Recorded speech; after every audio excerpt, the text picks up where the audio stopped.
Hello, এ হাসান, এ কি হয়েছে কি? আরে আজকে 5-6 দিন যাব তোর কোনো খবর নাই।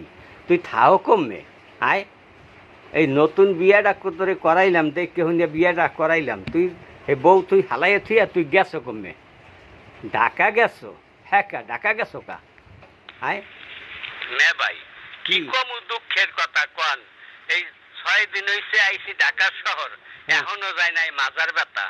ঘটনা হইছে কি, মোর বাপে মোর মানে তেরাক বিয়া করাই দিছে একটা, মুলিশি একটা প্রাইভেট কার, এই মোরে বিয়া করাই দিছে একটা 5 টনি তেরাক। এখন কাকু এই মে ভাই কি কম বুঝছেন, ওই তেরাকের ধাক্কা মুইয়া সামলাইতেরি না।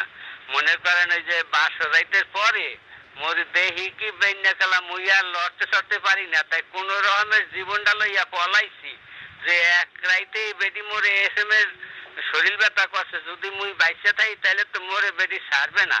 এই লেগে মুই ভাই এই জীবনটা লইয়া পলাইছি বুঝছেন। ওই ট্রাকের ধাক্কা কি প্রাইভেট কারে সহ্য করতে পারে, মুই এই লেগে পলাই আইছি। আচ্ছা আপনি কইেন মোর বাপের ওই বউ বিদায় করে দিতে, মুই ওই বউ রাখবো না। এই একটা কথা বেটাই, আন হন আমার কথা হন, আর আমার কথা না হন না তুই ই করিস না, ওই ই কর কথা বুঝছো? আচ্ছা তুই হইছ সুটকি, তোরে বিয়া করাইছে ভুটকি, এই একটা কথাই। আচ্ছা ঠিক আছে, তোর বাপের কমনে যেটা ওই বউরে কীভাবে ওই চিকন করণ যায় সেই ব্যবস্থা করতে। আচ্ছা।